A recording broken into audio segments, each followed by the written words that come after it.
Welcome to the Lisbon Depot Museum. We are a museum that is housed in an early 1926-27 railroad depot. It was functioning as a railroad depot up until the 1960s when the Rutland Railroad went out of business. So let's go in and see what we can find. So the first stop on our tour is the passengers waiting area. This is where passengers would have sat and waited for the train to come in. This window here is the ticket office window. There would have been a station agent on the other side. When we get in there, I'll show you those pictures. It was heated by one wood stove. The Rutland didn't have a whole lot of money, so they tried to be as frugal as they could whenever they could. And this way, the wood stove would be heated up. It would heat both rooms and save some money. So, but let's back up a little bit.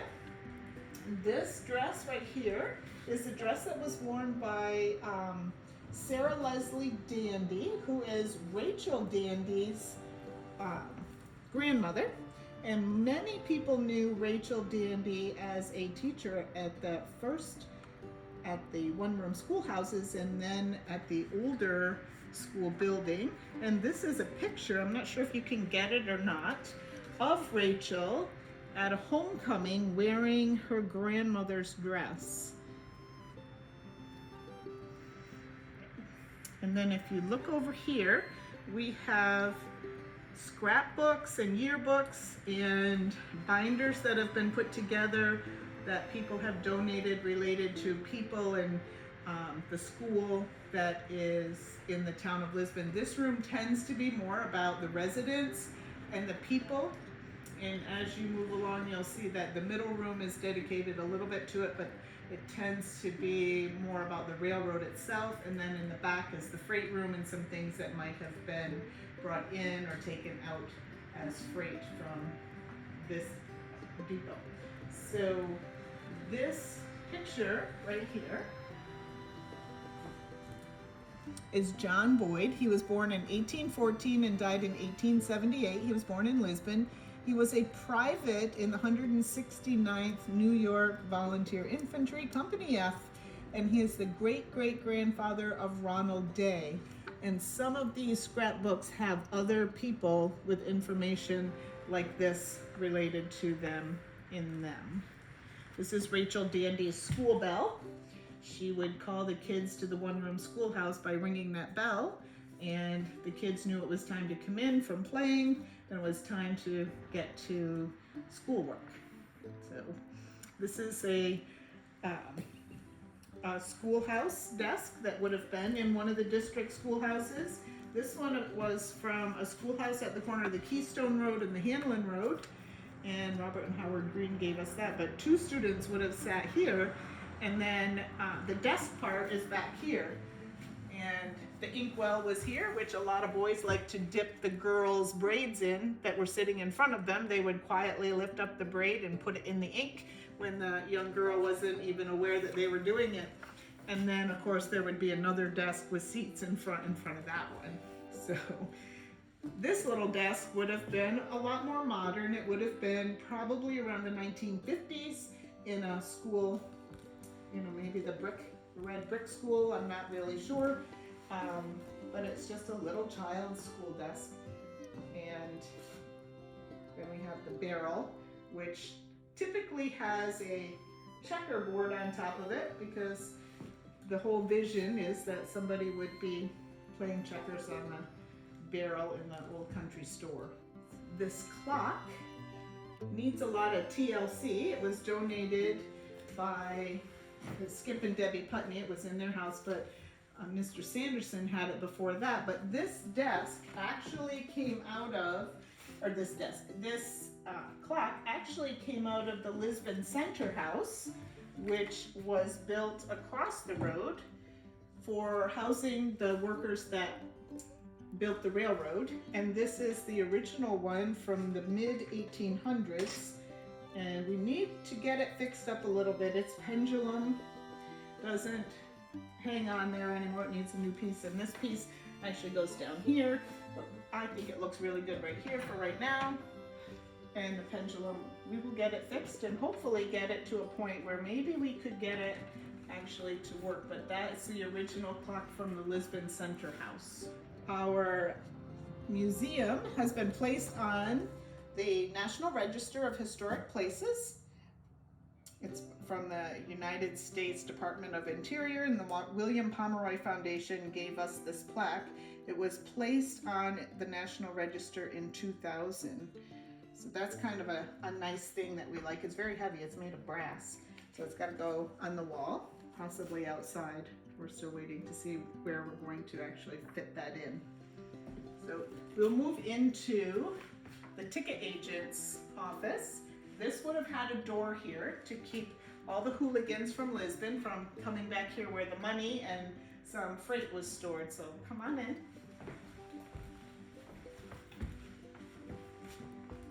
When you first come in, you see this bookcase, and up here is an antique Lionel train set that Frances Doyle gave us. That is a very early, like 1920s maybe era, and that is her train set. And these are toy trains and toy trucks of Don Harper when he was a child. And it is his Navy certificate in the background.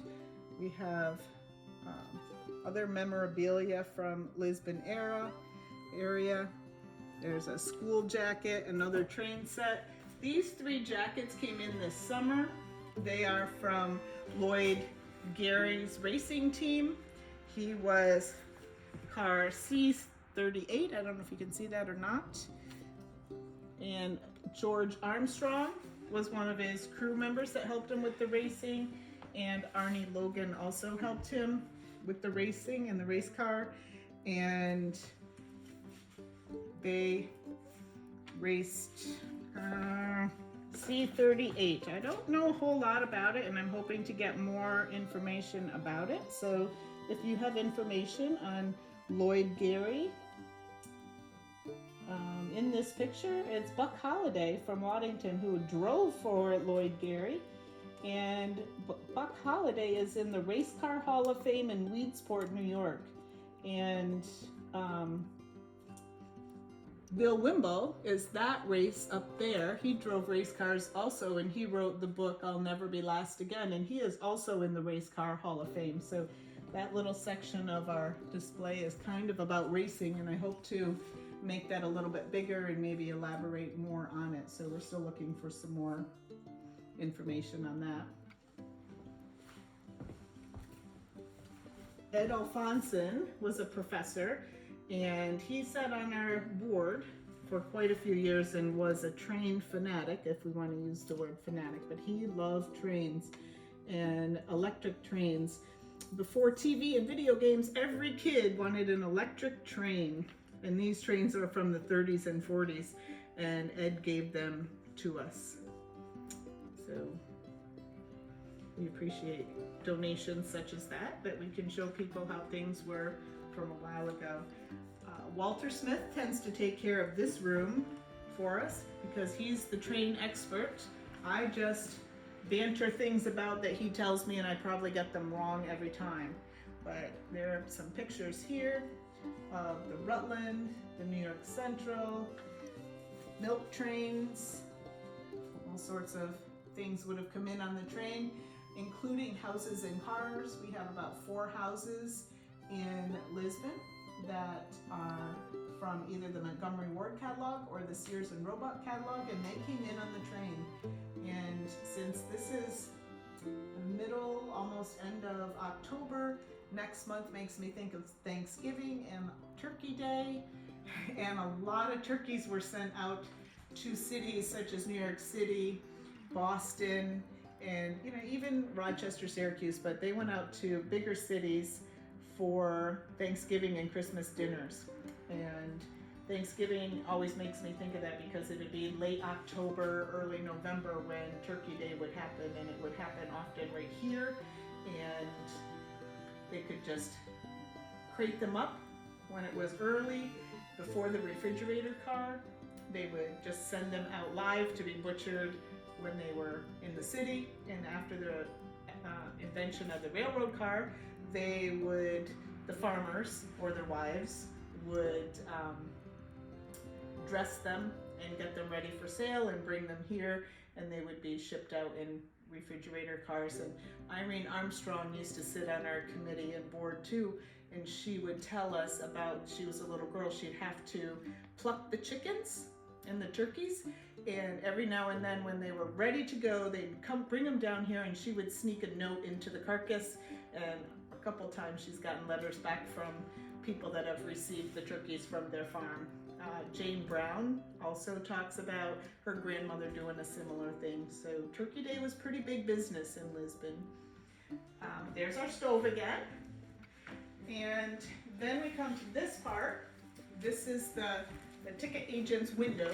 If you wanted a ticket, you would come up here and you would purchase your ticket, or if you had to pick up some mail or a large package or something came in the freight room, he would give you the ticket and you'd go around and you'd get it picked up.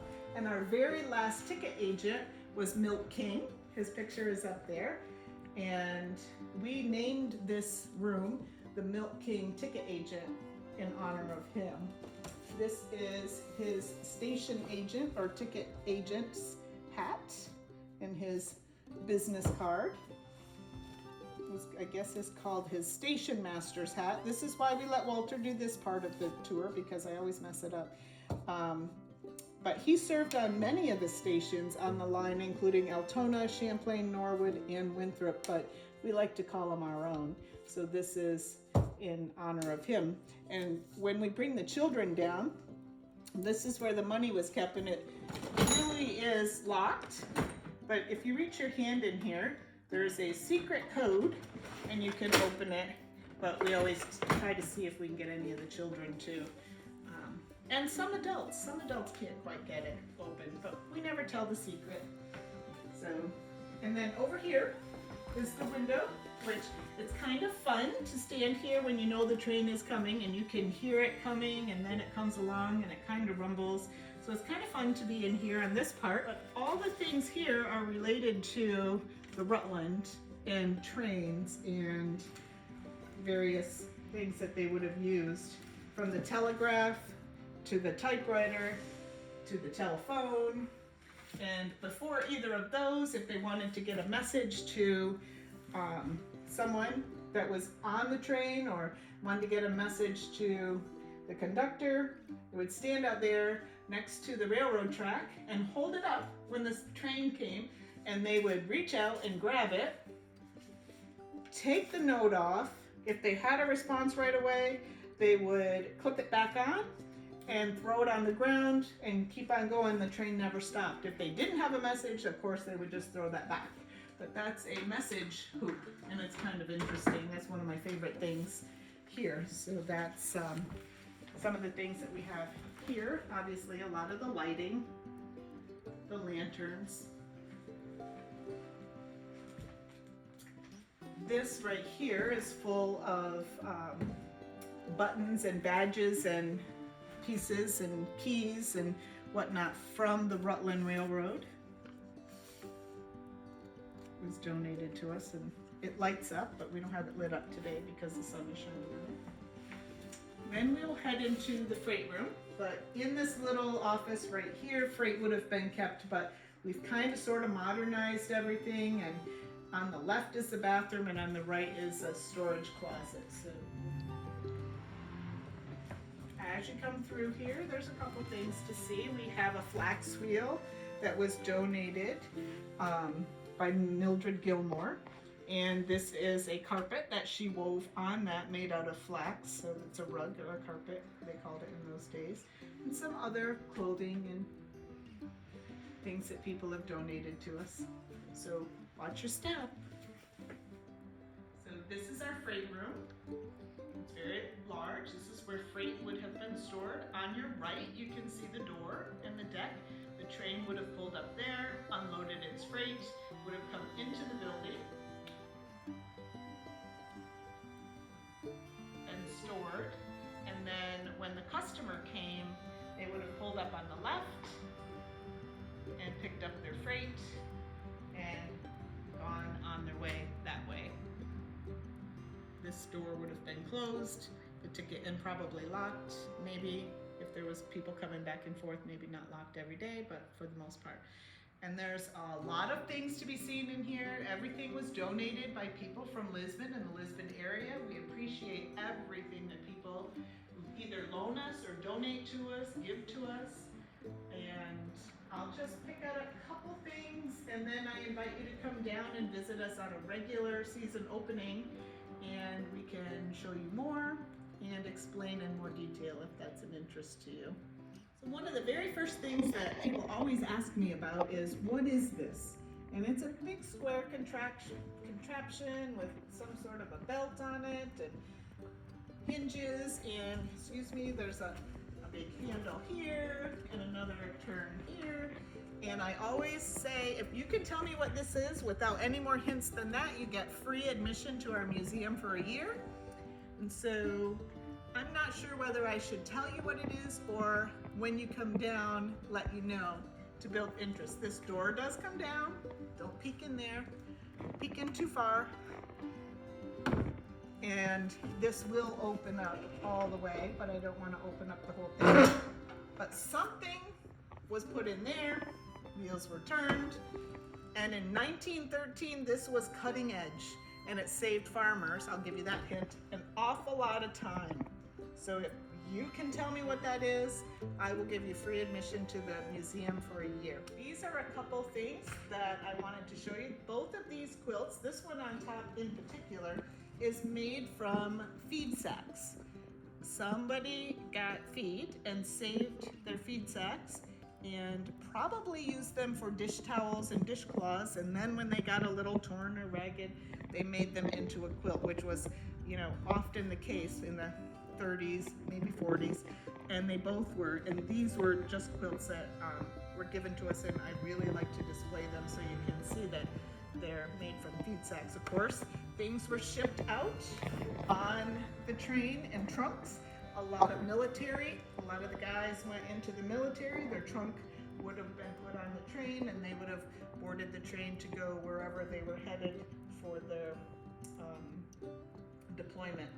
We talked about chickens and turkeys and ducks and probably geese and all the different live animals. This is one of the crates they would have been put in. This was from C.H. Lawrence from Lisbon, would have been put on the train, shipped out for the cities usually. As we continue along the side of the freight room, you'll see this glass case, and we switch this out quite often, and it always houses things that are donated and new things that people bring to us. This, for instance, is for cabbage and to make coleslaw, and you would put it on there. It's a mandolin, and you would put the cabbage in there and slice it. This is just a handle. If you got a little bored or you got a little tired or it got a little close and you didn't want your finger, you would just run it across. And that was from the kitchen, donated. You can see some other kitchen gadgets, an apple peeler. There's a tobacco cutter. These pieces of what look like were probably calendars were found in the walls of a house here in Lisbon. This camera right here was May Brander's. Her dad gave it to her on her 16th birthday for her to take on her senior trip. And she donated that to us, and we thought that was pretty neat to put in there. Underneath is a memory quilt. It's really only the top, and people would sign it. You have Andrew Sparrowhawk, Martha Thompson, Tessa Carr, Reverend O.F. Mott. There's Mel Hinch on there. There's some other Lisbon names and dates, and it's big, and it was all embroidered. Somebody would have made that block and donated it, and somebody would have stitched them all together. These are artifacts that were found in and around Lisbon. We had a member, Ken, put it together for us and put it in there. There's different types of rocks and talc and whatnot that you can come and you can read the labels, because I'm probably going to say them wrong. This display back here is sort of dedicated to E.J. Daly, but also to Trevor Moore. Trevor Moore learned his trapping and his love of trapping by living right near E.J. Daly and hanging out at his shop in his trapper's supply house. And unfortunately, Trevor passed away, and the Lisbon class of 1972, when he graduated, sets up this display and in honor of both of those gentlemen. We have a pair of snowshoes that are not E.J. Daly's, but they are the same as what he would have worn. Picture of him. We have a beaver pelt. And I'm not going to tell you what the other one is, but if you come see me, I'll let you pet it and I'll tell you what it is. We have E.J. Daly's ledger books, some of the fur fishing game books that he wrote for, and some of his little booklets that he authored as well. And we have put in storage some bottles of his lure because I don't want them to be dropped and perfume up the museum. The pack basket on the left came from E.J. Daly's estate, I think. It was donated to us from E.J. Daly, and the one on the right is very similar to what he would have used as he was trapping and collecting pelts from his traps. And you can see in the picture, that's a picture that was sketched of E.J. Daly with the pack basket on, and you can see that that is that. This little owl was donated to us. It's a stuffed owl. It was from the home of George D. Thompson on the Prey Road, and the family that donated it said it's at least 75 years old, if not a little bit older. So he's kind of hanging out with the furs, and maybe there's a mouse or two this fall that might not want to come in the museum if they see him up there. So that's our display on the back. So on this wall, we have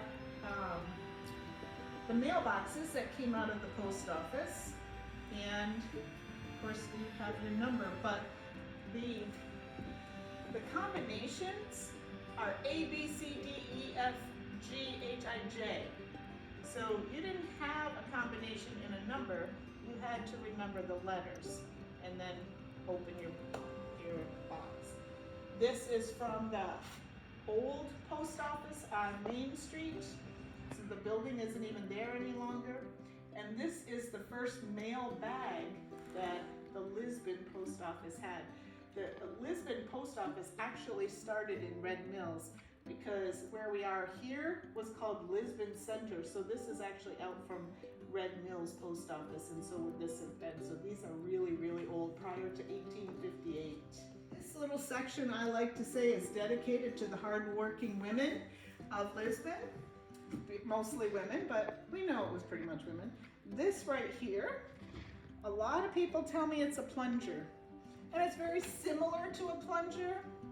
You can see on the bottom, it has the holes and then these little holes. But it's actually a washing machine, I guess, if you want to call it that. It would have been put in a bucket and turned and gone up and down to wash and agitate the clothes. So this right here is also a washing machine. It was made in Ogdensburg. The Maytag man never had to fix this machine. This is a gift from Eugene Jones. And you would put your clothes in here, your hot sudsy water, and then you would have rocked it until they were clean. I probably would have gotten an easy chair in the shade and rocked it with my foot, because I would have been reading a book or something, because laundry would not have been what I wanted to do. But that's 1910, progress in 1910. I'm glad they kept making progress.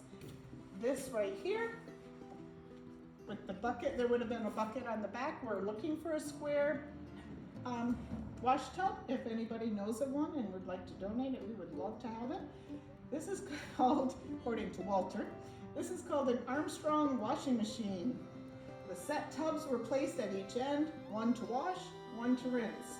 This is a gift of Royal and Joan Nelson. And I don't know about you, but how many times have women poked the clothes through there and turned it to press the suds out, which would have run in there, and pinched their fingers? Again, I'd much rather have been reading a book or put it in the Maytag.